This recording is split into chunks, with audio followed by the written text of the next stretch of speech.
Hi there guys, and welcome to another Train Sim 2018 video. Today we're doing something a little bit special. This was supposed to be my 300 sub special video, but I had some issues with Train Sim at the time and things have just gotten off me and I've been away and things like that. But anyway, I'm back and this is what we're doing. You will probably know just from the consist that you can see already what this is, and probably from the thumbnail if I've picked a good enough screenshot. Alright, let's go straight into it and then we'll have a look at everything what we're doing anyways. So this is 6 Mk5 Dollands, Moor-Sidings to Wembley Euro Freight Op Centre. Good afternoon, driver. You are currently on the approach to Orpington, stuck behind a passenger service. Drive 6 Mk72 to Wandsworth Road before having a driver changeover. A few notes. It's quite slippery today, so be careful on the power. Also, your max permitted speed is 60 mph today. Have a safe trip and don't break the new shipment.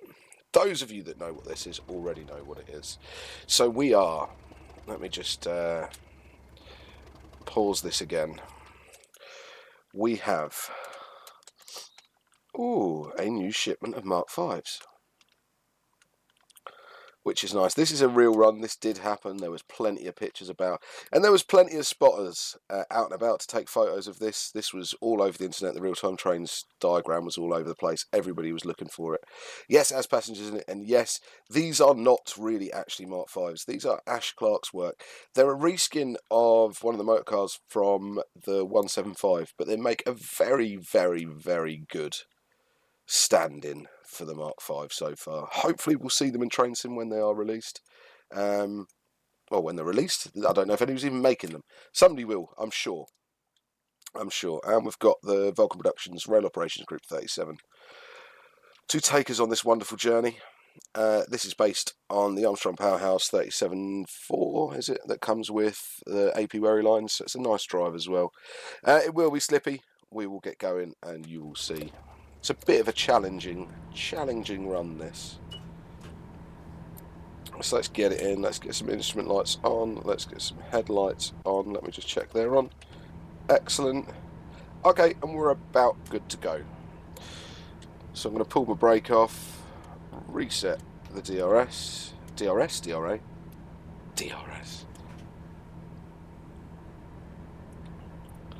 and at least have it in forward, Alan, before you start putting power on.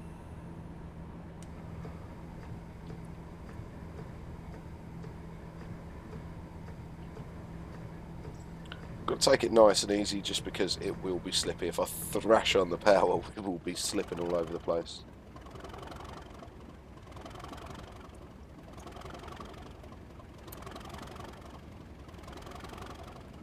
I think this livery does actually suit the 37.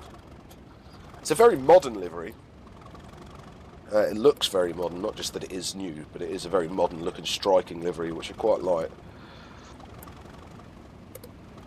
And somehow they've made it work quite nicely on the 37s.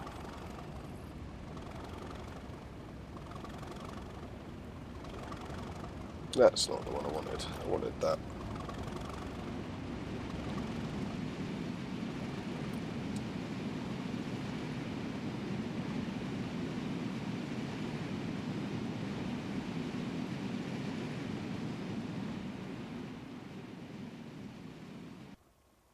So there are no run sounds with these. They should be there, but we're unsure why they're not coming up at the minute.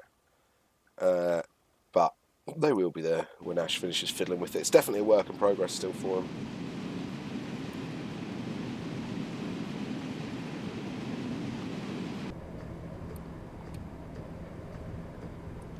Now it's only a single yellow, so I'm just going to take it a little bit easy approaching the signal, but it's already a yellow, so I can see that there. We're fine. And we're on the Chatham main lines as well. Just getting a bit of an extension to it, isn't it?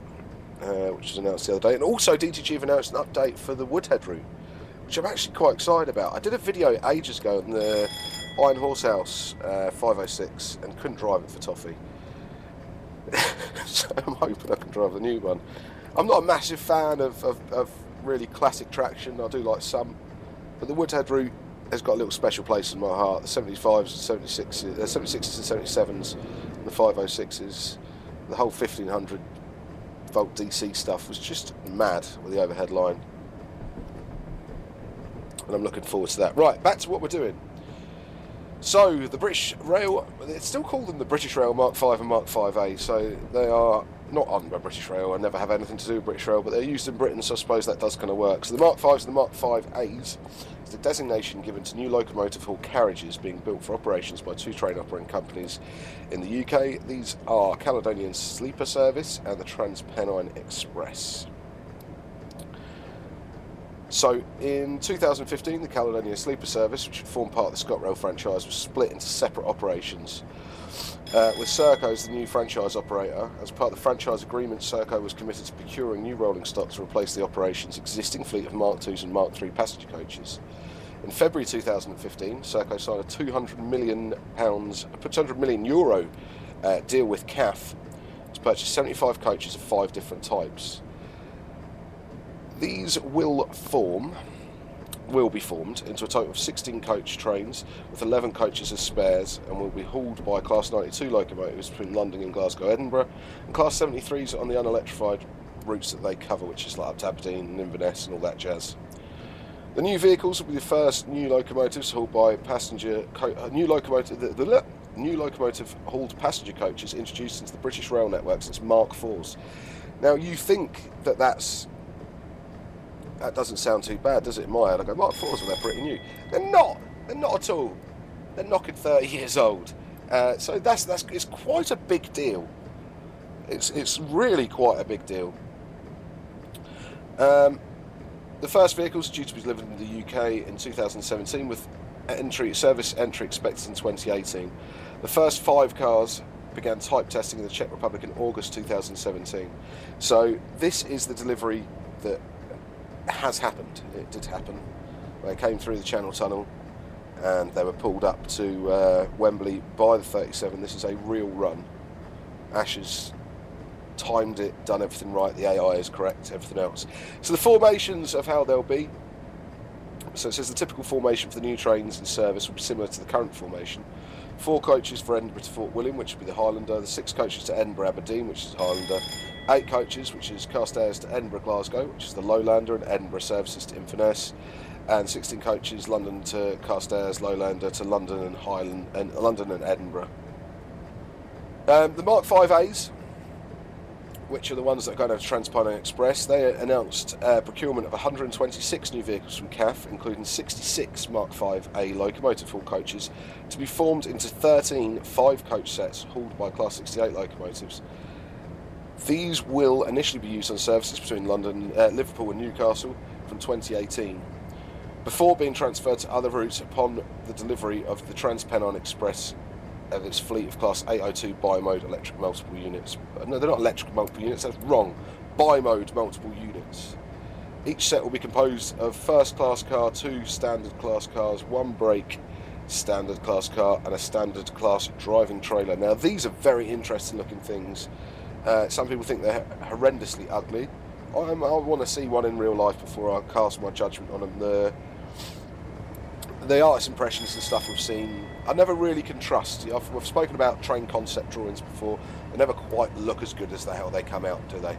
Now, if people already think this thing looks hideous, well, we'll wait and see what people think. So we're going to wait and see what they're like.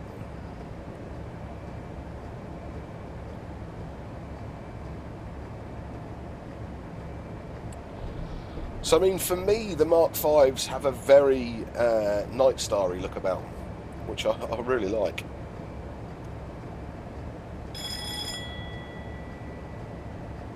Hang on. That's just made me think. Did this say introduced or built?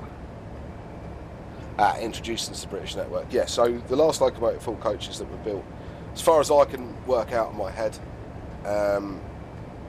were actually the Night Star stock, but they weren't ever introduced in the UK. They were all shipped over to Canada. It was Via Rail got them, and they now are the Renaissance cars. And head on over to Google, have a look at the pictures of the Renaissance cars up against something like a Genesis or something like that, and you'll really see the size difference and how restrictive the UK loading gauge is as well.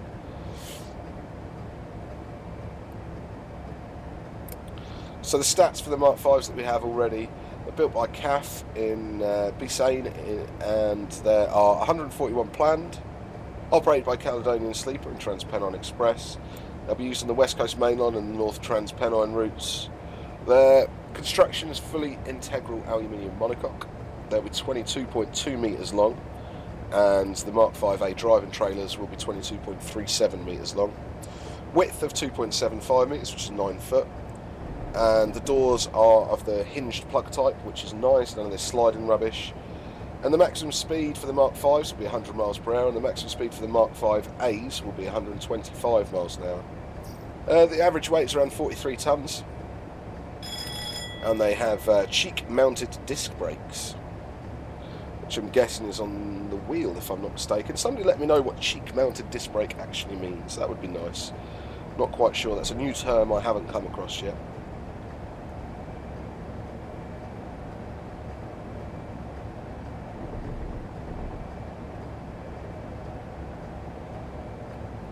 So those of you that have been following the story of the Mk5s and their introduction and their interiors and everything like that will know that they look stunning on the inside.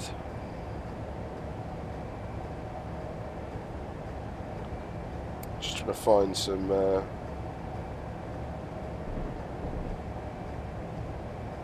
stats on what the interiors have. They have separate showers, all that jazz. First class compartments, I think, have double beds. It's really, really nice.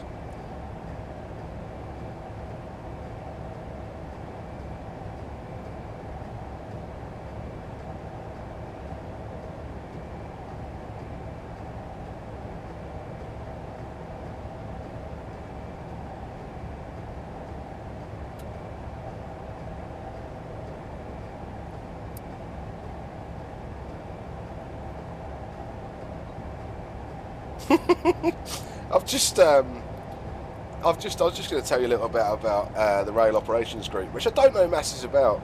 I know there's some of you guys out there that follow this company pretty rigorously, but just on their main page it says here, Rail Operations Group, and their slogan is Inspired Evolution. The UK's most oh God, I'm going to not be able to say innovative now. And there we go, innovative train operating company dedicated to the rolling stock manufacturing, engineering and leasing sectors.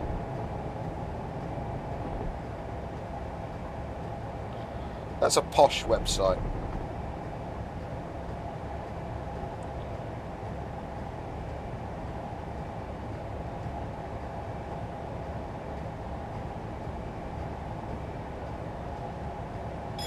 Very posh website.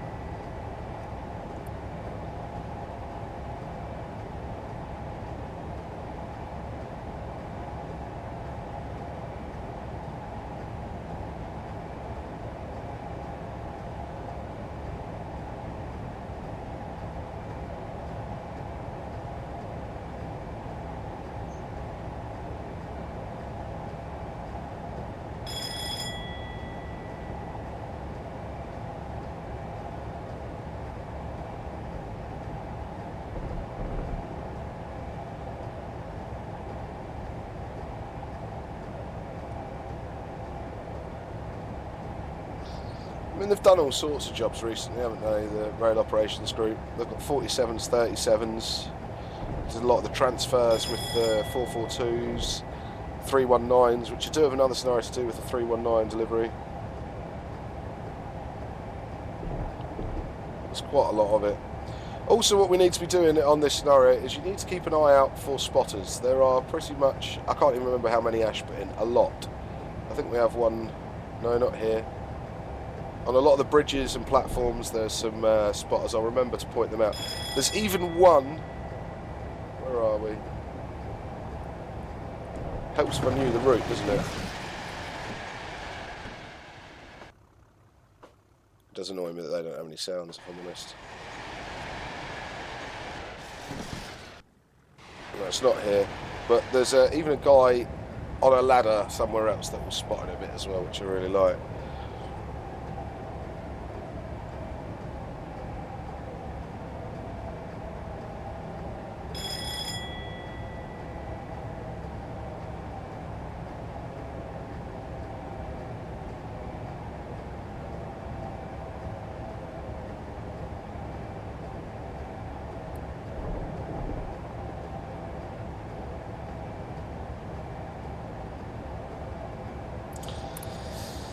Just looking through the Rail Operations Group website here, and it says there's current vacancies for professional train drivers, of which I am not one.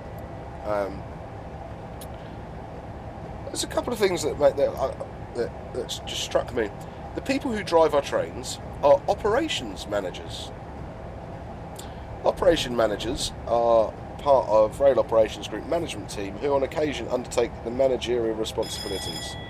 This dynamic and somewhat demanding role is rewarded with a salary of 70k per annum. Nice salary. The ideal candidate for this role will be highly motivated to learn new things, become involved in new and exciting projects, and be willing to respond to real-time changes to our train plans and undertake certain managerial duties. Take responsibility for the real-time engagement with customers and become a true ambassador for one of the most respected and professional companies in the rail UK industry. They ain't modest, are they? Maybe they shouldn't be, I don't know masses about them if I'm honest with you.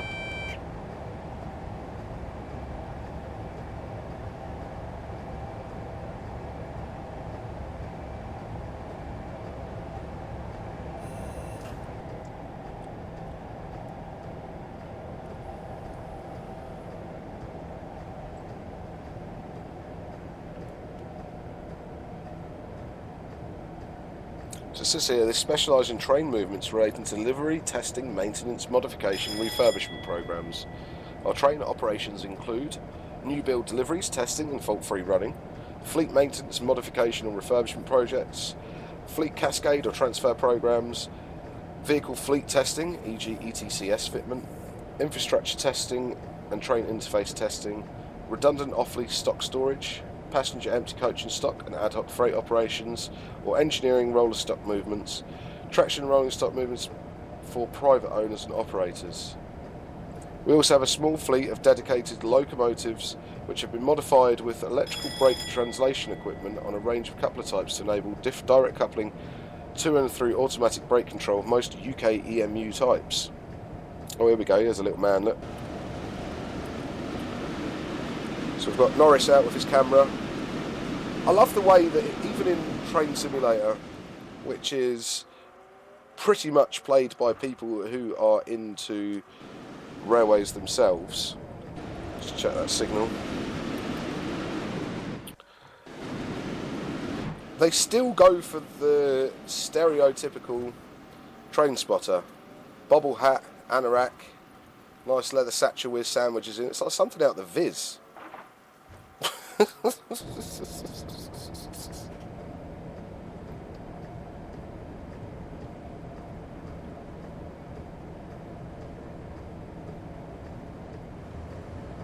Going to cause a bit of slippage here, I think.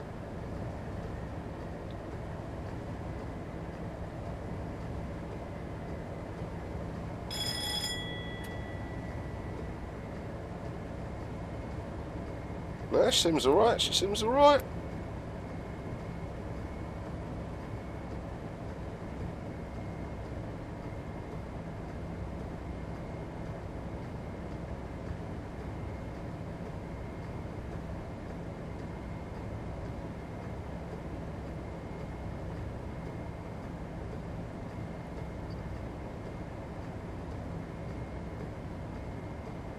So there was actually one of the 37s from the Rail Operations Group were had a bit of a nasty shunt at Barrington, which is 10 minutes away from me, and it's currently still sitting there, I think.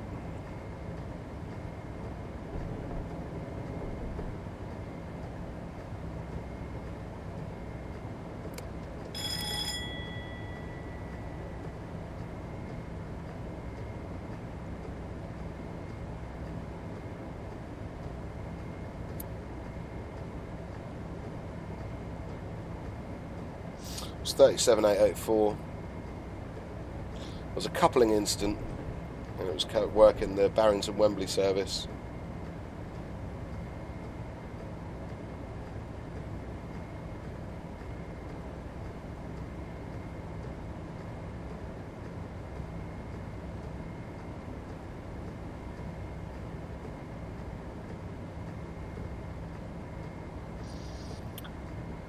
37s were quite renowned for, if they had shunting incidents, a thing called droop snoot is what I've heard it referred to before. And that was where this here, this whole front bit would drop down when it hit, so it wouldn't bend up, it would bend down.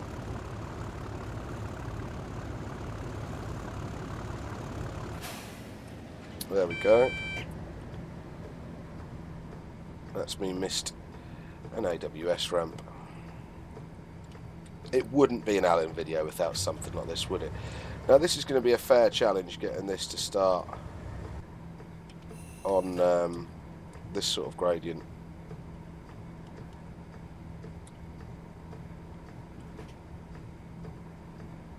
It's not a gradient, it's 0, 0, 0, 0, but getting it starting from scratch is going to be fun, shall we say, in this weather.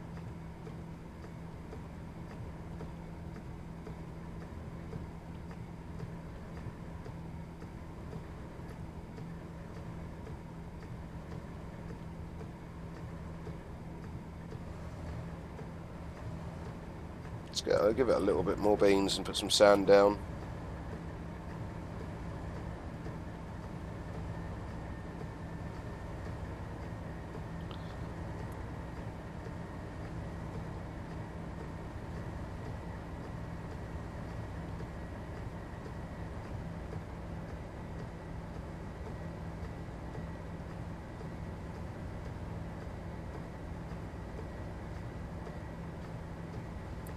So there's people on several forums saying that the 37 hit a 47 and it looks like the buffer's climbed up on the 37, so hence the nose down.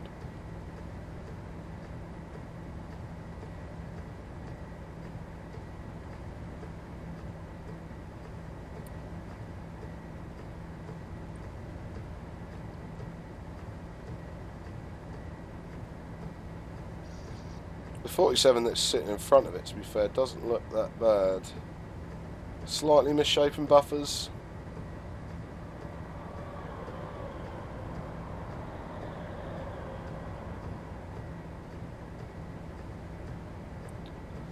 The problem is with it's very hard to actually see when you look at pictures like that of crashes. And I've done a lot of studying of rail accidents for years and years. It's the ultrasonic testing that needs to be done on the chassis and the boats to make sure that you haven't got little fractures here and there. There's always going to be some, but with these much older locomotives, I can't think it'd take too much for one to be written off. But then again, there's plenty of spares around, I'm sure.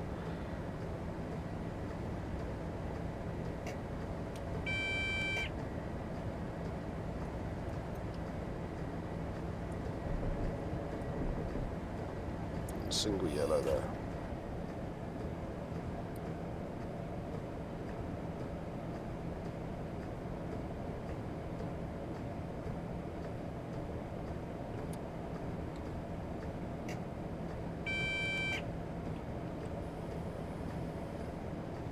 Whoa, got ease on my brakes, you feel that?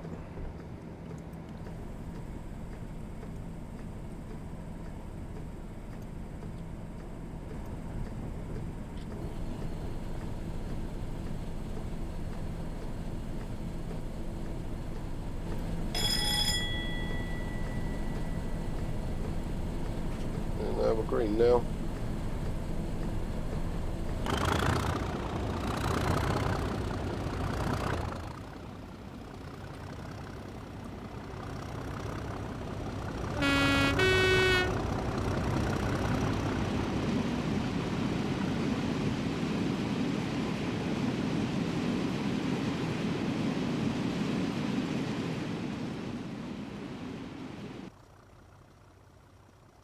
Oh, I wish it had some sort of run sounds.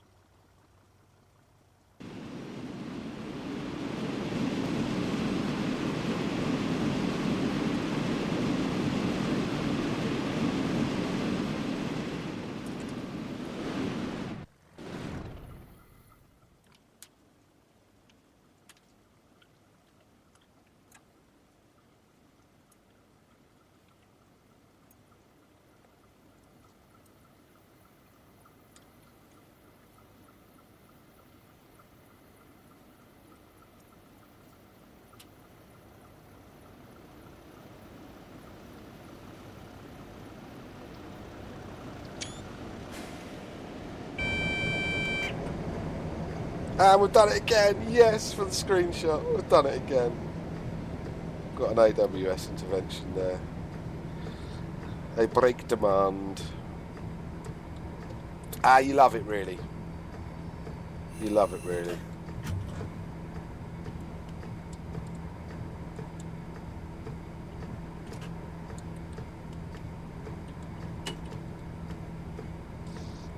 .378 part in there.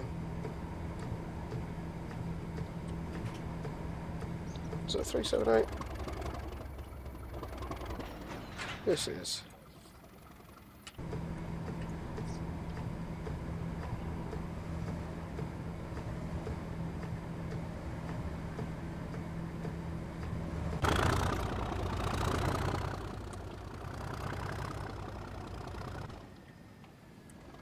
Bit of the wheel slip going on.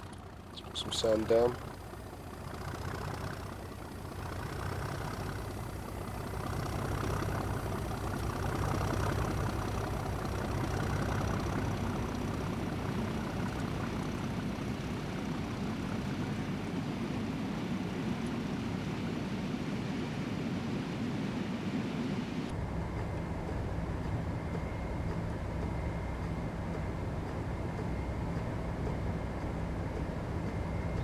I did actually stream this scenario last week, I think.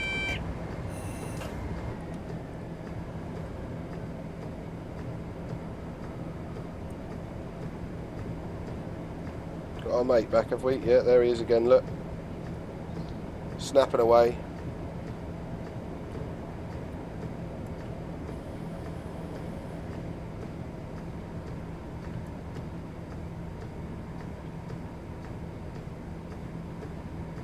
And last time I was running a bit earlier, so this definitely was red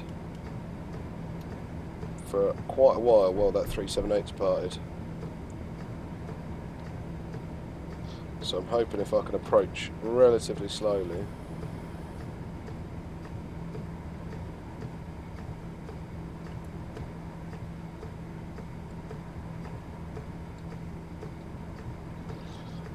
It'll let us through.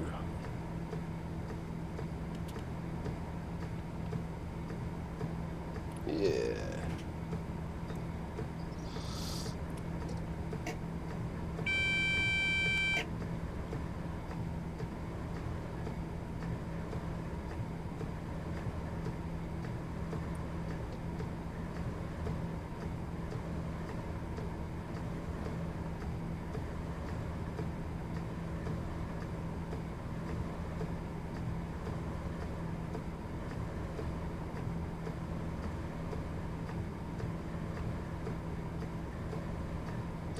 So the Class 37-4s themselves, with electric train heating replacing steam heated coaches, some of the class received ETH supply when refurbished at Crew Works during 1985 and 1986. During this refurbishment, the locomotive received re-geared CP7 bogies, and the English electric generator was replaced with the Brush BA1005A alternator. Extensive rewiring as well as full repainting to BR large logos undertaken. The modifications allowed the rebuilt locomotives to work passenger services all year round, with 31 strong fleet being split between Wales and Scotland. Scotland receiving the first 25 and Wales the next 6. After extensive refurbishment, the locomotives were allocated with a 37/4 subclass, following the trend of renumbering ETH fitted locomotives as /4s, as in 47/4s, 37/4, 31/4s. The next chapter saw the entire subclass pass to Transrail, which was one of the regional freight operating companies prior to the privatisation of the entire British rail network.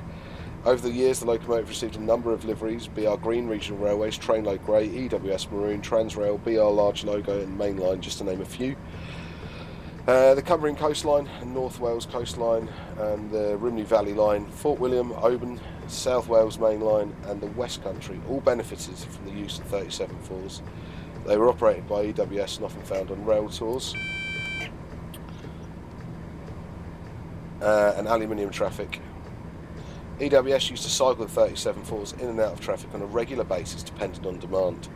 All have subsequently been sold to DRS by EWS and EWS's successor DB Schenker.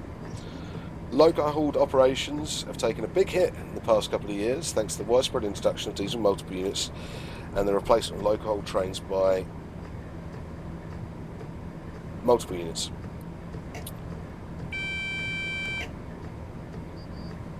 It's a double yellow, come on. Let's get a bit more than 15 mile an hour, Alan.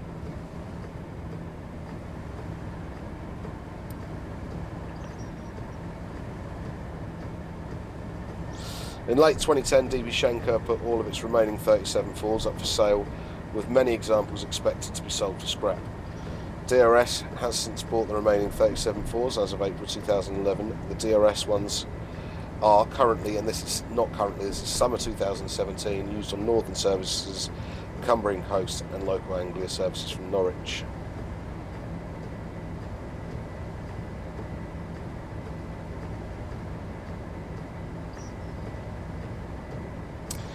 Now the 37 that really is my favourite, if I had to pick a favourite 37, as I said, they're not my top loco of all, is of course the 37-6s, and this is just because they were owned by Eurostar, or European Passenger Service. They had 12 locomotives, modified, all X37-5s as Class 37-6s, with the intention that they would haul... Where are you going again? The overnight international trains over non-electrified sections of their routes in Britain. However, these services were never introduced, and in 1997 Eurostar sold 6 of its locomotives to DRS, with a further 3 sold in 2000. The remaining 3 locomotives were retained by Eurostar for a variety of tasks, including driver training, route learning, and for rescuing failed 373s. Once Eurostar moved its operations to its new Temple Mills depot, its Class 37 locomotives became redundant and they were sold to DRS in 2007. DRS has subsequently sold some of them to Europhoenix, being the principal recipient. The Europhoenix 37-6s are used on test trains and soon to drag EMUs to works. And this isn't one of them. Hang on, didn't I say that it was 37884 that had the crash?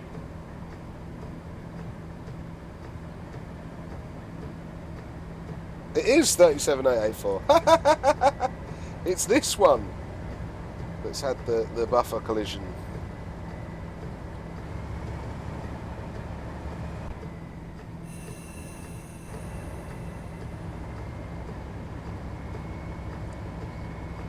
God, this is definitely a crawl, isn't it?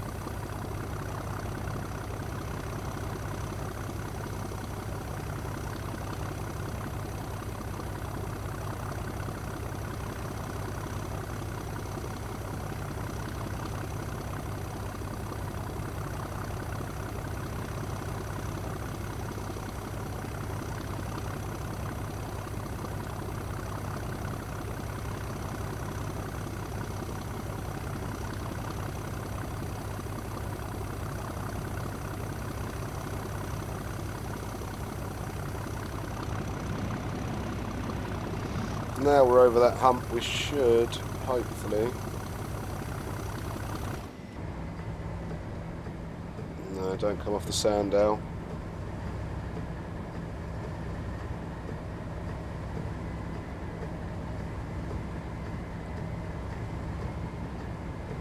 Now I can.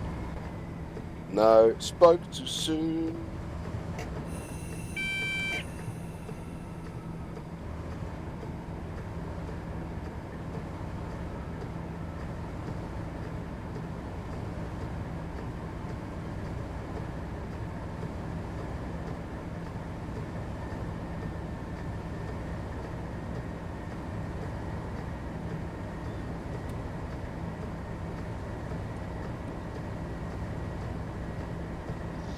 I do like a little bit of a challenge.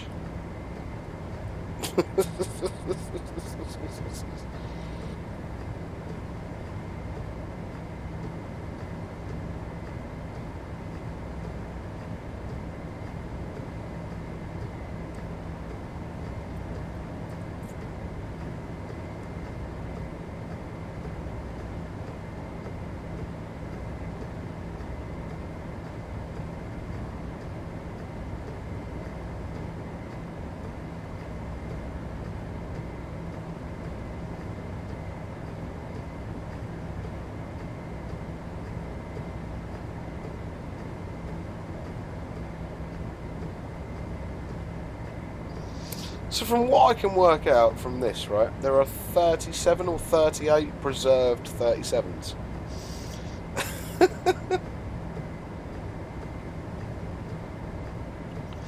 Must be one of the most popular preserved diesel locos, surely.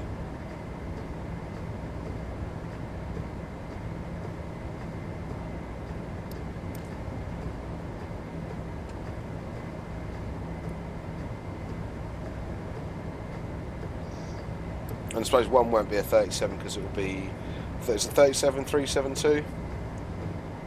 It's making the baby Deltic, isn't it?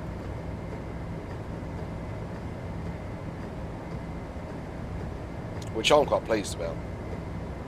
I know there's lots of people whinging and moaning. I quite like them.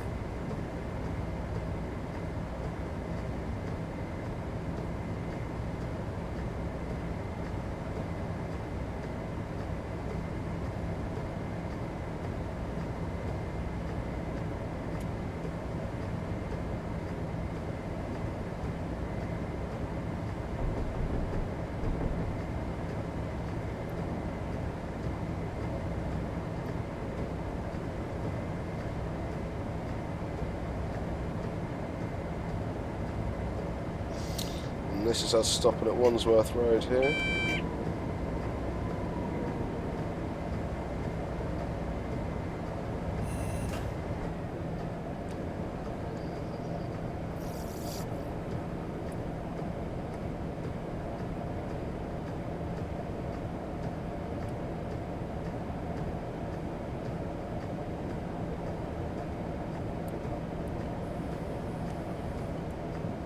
Is that yellow? Yeah, it's yellow still.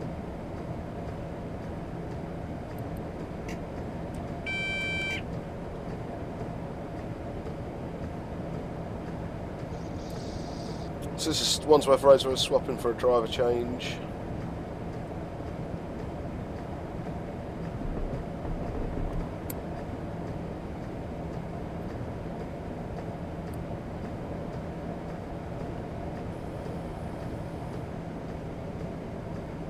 Really bitten by those brakes.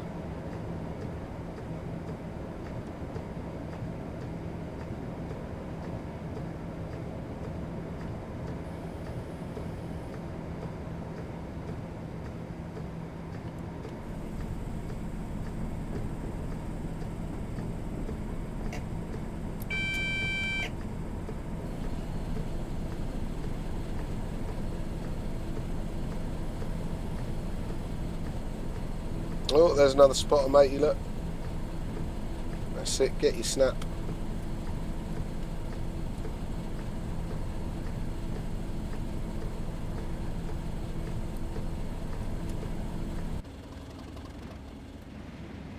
Oh, there's another one.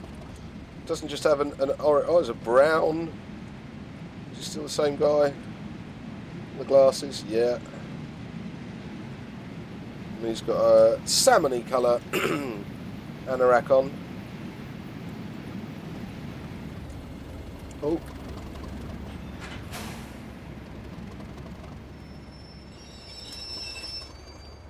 We're still maintaining the platform, just make that driver walk a little bit. We'll be starting against the signal though, so that'll be a bit of a job for matey boy when he takes over, due to my bad driving. Something else for the spotters to spot there as well, look. Alright then guys, thank you ever so much for joining me. I hope you've enjoyed this video. I'm not sure if Ash is going to release it or what the plan with it is. If it is, you'll find out on my group, I'm sure. So once again guys, thanks ever so much for joining me. Please feel free to like, share and subscribe, and I'll catch you again next time.